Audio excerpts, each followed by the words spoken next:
전국 지자체의 지방소비세 관리를 맡은 충청북도가 못해도 수십억 원의 이자 수입을 얻게 됐습니다.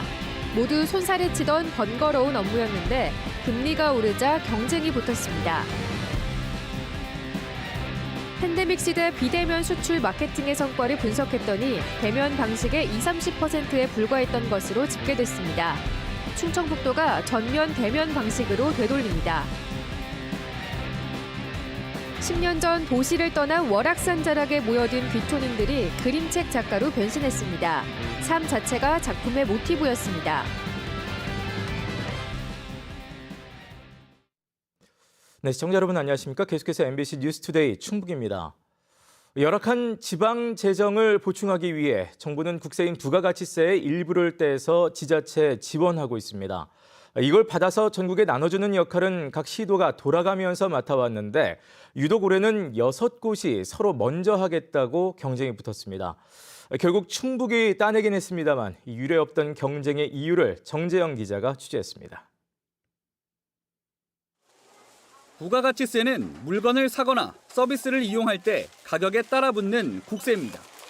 연간 100조 원 안팎으로 정부는 2010년부터 이 중 일부를 떼 지방 몫인 지방 소비세로 돌려주고 있습니다. 부가가치세의 5%로 시작해 13년 동안 5배 넘게 커지면서 올해부터는 전체의 4분의 1을 넘는 25.3%가 됐습니다. 연간 28조 원 규모로 행정안전부는 매년 17개 시도 가운데 한 곳을 납입 관리자로 정해 전국에 나눠주는 역할을 맡깁니다. 조세 행정의 편의를 위해서 부가가치세 25.3% 정도를 국세청에서 납입받고 있습니다. 그래서 납입받은 지방소비세를 지방소비세 납입 관리자가 각 자치단체와 교육청 등으로 안분하는 역할을 하고 있습니다. 사실 지자체들은 이 역할을 서로 맞지 않으려고 눈치를 봐왔습니다. 워낙 고액이라 위험 부담이 크고 돈을 보내줄 기관이 전국에 260곳을 넘는 데다 이걸 또 분기마다 해야 해 번거롭기 때문입니다. 이렇다 보니 시행 초기 수도인 서울시가 5년 연속 떠맡았고 이후부터는 행안부가 매년 사정하다시피 해 다른 시도에도 맡겨온 걸로 전해집니다. 그런데 올해 상황이 급변해 충북과 세종을 비롯한 그동안 관심도 없던 시도 6곳이 먼저 맡겠다며 경쟁에 나섰습니다. 이유는 3.5% 고금리. 불과 1년 사이 기준금리가 2.8배나 급등하면서 이 돈을 시도금고에 맡겨 받을 수 있는 이자도 그만큼 커지자 발벗고 나선 겁니다.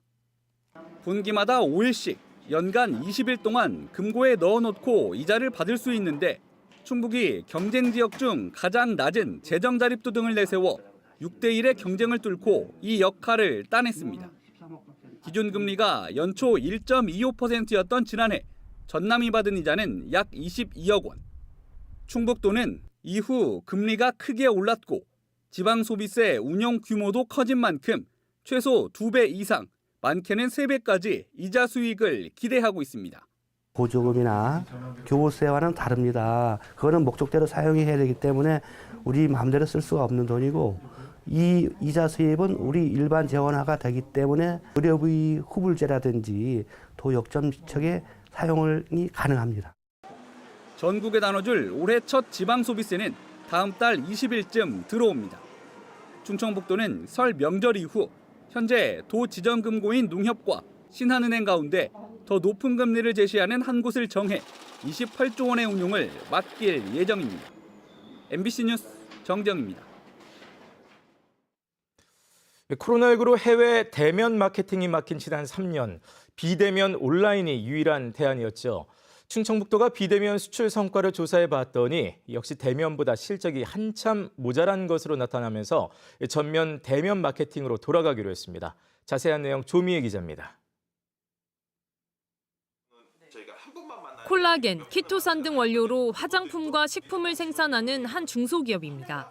지난 3년 해외로 직접 나가지 못하는 대신 온라인 수출 상담에 매진했습니다.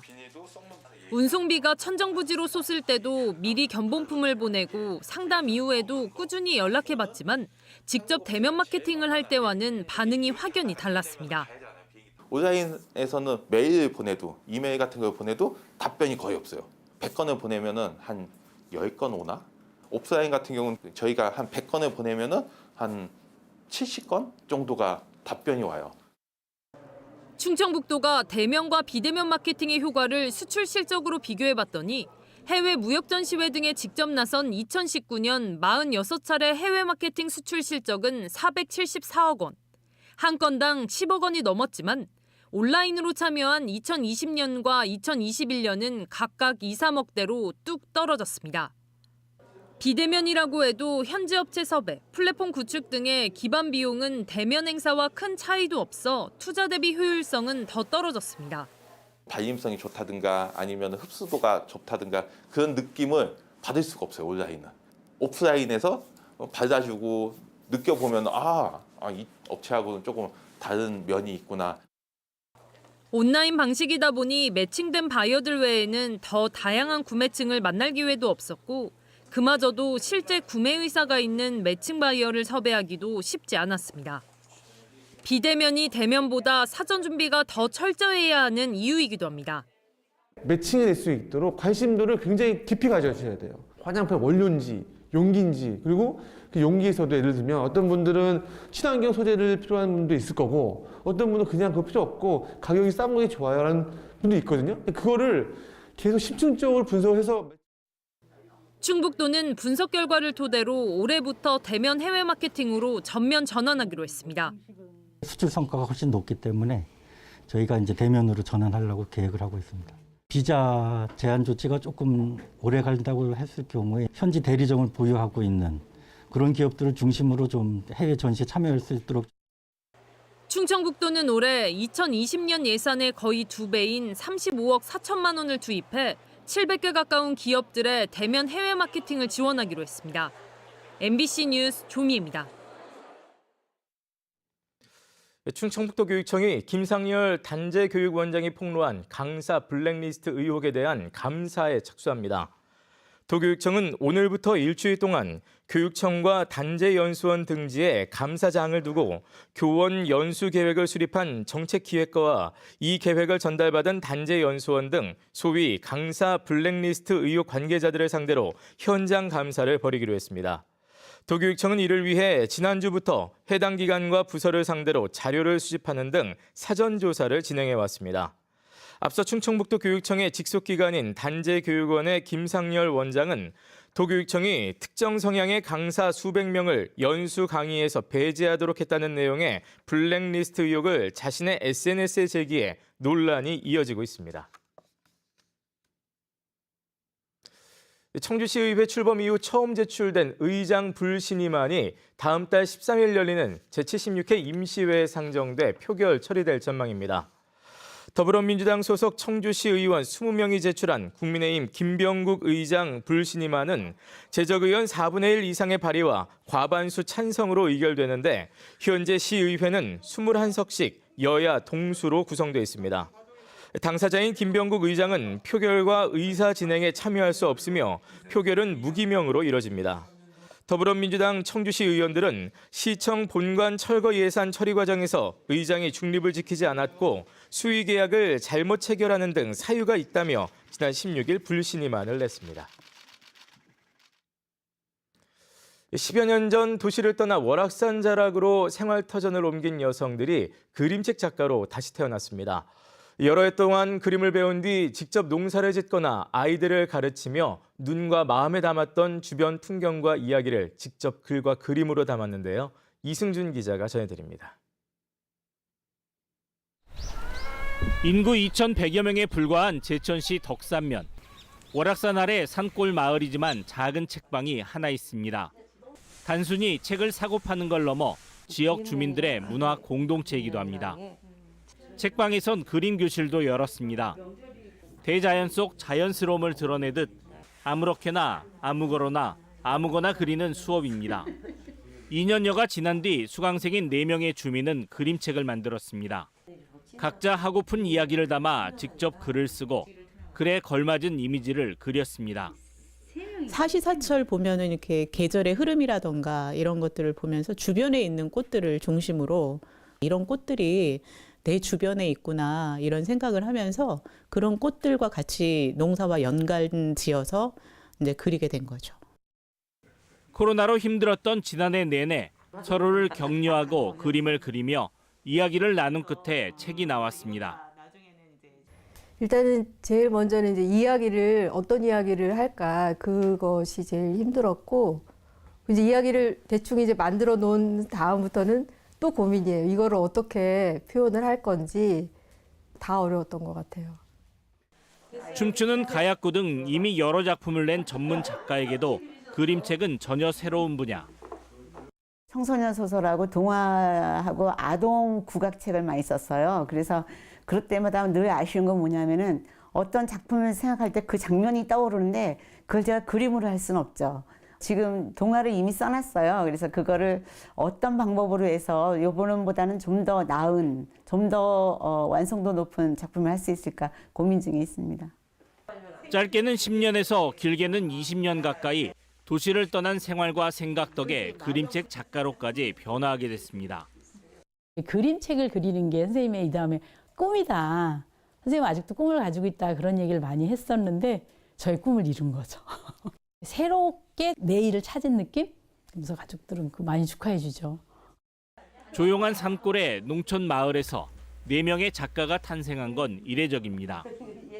그림을 가르치고 이러면서 이 배우러 오시는 분들의 이야기, 그것들이 궁금해졌어요. 그리고 이분들이 자기 이야기를 그림책으로 만들면 참 좋겠다. 누구나 자기 이야기 하나씩 가지고 있다고 했잖아요. 그러니까 그것들을 다 한 권씩 살면서 책으로 내면 어떨까 이런 생각도 하고 있거든요. 누구나 가진 자신의 이야기, 하고픈 이야기를 글과 그림으로 풀어낸 바탕에는 덕산에서의 생활이 있었다고 입을 모읍니다. MBC 뉴스 이승준입니다. 시설 투자 등의 명목으로 받아온 청주 미동산 수목원 입장료가 다음 달 1일부터 전면 폐지됩니다. 충청북도는 유료화 이후 입장객이 감소했고 입장료 수입 기여도도 미미해 입장표 폐지를 위한 조례 개정에 나섰고 충청북도 의회가 만장일치로 통과시키면서 무료 전환이 확정됐다고 밝혔습니다. 다만 현황 파악을 위한 통계 자료와 이벤트 활용을 위해 입장권 발권 기능은 유지됩니다. 충청북도는 지난해 1월 2일부터 성인 2,500원, 어린이 1,500원의 미동산 수목원 입장료를 받아왔습니다. 충북 자율방범대 지원금이 시군 재정 여건에 따라 천차만별인 것으로 나타났습니다. 충청북도의회 노금식 의원이 공개한 시군별 자율방범대 지원금은 진천군이 1인당 72,000원으로 가장 많은 반면 보은군은 17,000원가량으로 4배 이상 차이를 나타냈습니다. 10개 시군 평균은 월 45,000원가량으로 진천과 제천, 옥천을 뺀 7개 시군이 평균에 못 미쳤습니다.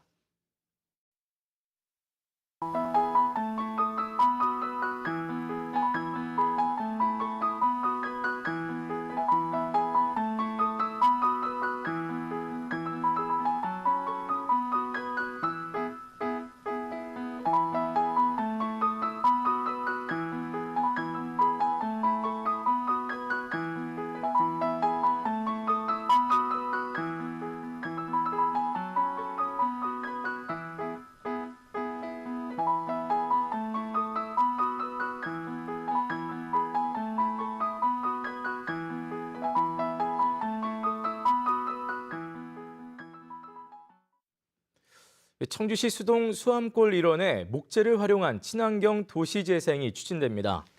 국회 정우택 부의장은 수암골 일원이 산림청의 목재 친화도시 조성사업에 선정돼 국비 25억 원을 지원받게 됐다며 오는 2026년까지 4년 동안 지방비를 포함해 50억 원이 투입된다고 밝혔습니다. 이에 따라 카페 중심인 수암골에는 목재 특화거리가 조성되고 목조 건축물과 목공 체험센터 등이 들어설 전망입니다. 초고령화로 인구가 감소 중인 보은군이 현금성 복지 사업을 잇따라 추진합니다. 보은군은 신혼부부들을 대상으로 연간 100만 원 한도로 주거자금 대출 이자를 지원하고 연간 200만 원의 결혼장려금도 지급할 계획입니다. 또 청년에게 월 20만 원의 주거비를 주는 한편 청년 소상공인에게는 점포 임차료도 지원하기 위해 보건복지부와 사회보장제도 신설 협의를 진행 중입니다. 앞서 보건구는 아기 출생 사실을 관내 전광판과 자체 소식지에 홍보해주는 사업도 시작했습니다. 활용 방안 없이 방치되고 있는 괴산의 초대형 가마솥을 대표 관광지인 산마기 옛길로 옮기는 방안이 추진됩니다. 송인원 괴산군수는 최근 기자간담회에서 현재 괴산읍에 방치된 초대형 가마솥을 산마기 옛길로 옮기면 새로운 명물로 활용될 수 있을 것이라며 이같이 밝혔습니다. 괴산군 초대형 가마솥은 지난 2005년 기네스북 등재를 목표로 둘레 16.85m, 높이 2.2m, 무게 43.5톤 규모로 제작됐지만 기네스 등재 실패 이후 방치돼 왔습니다. 청주에서 가장 오래된 한글 비석인 로간부인 기념비를 비롯해 선교사 묘역 묘비와 내곡동 사지 석조 열애 입상 등이 청주시 향토 유적으로 지정 예고됐습니다. 청주시는 지역에서 가장 오래된 한글 비석으로 여성교육에 초석을 놓은 로간부인 기념비와 지역 최초의 개신교 선교사를 통해 근대화 과정을 엿볼 수 있는 선교사 묘비 묘역의 가치를 높이 평가했습니다. 네, 뉴스를 마칩니다. 고맙습니다.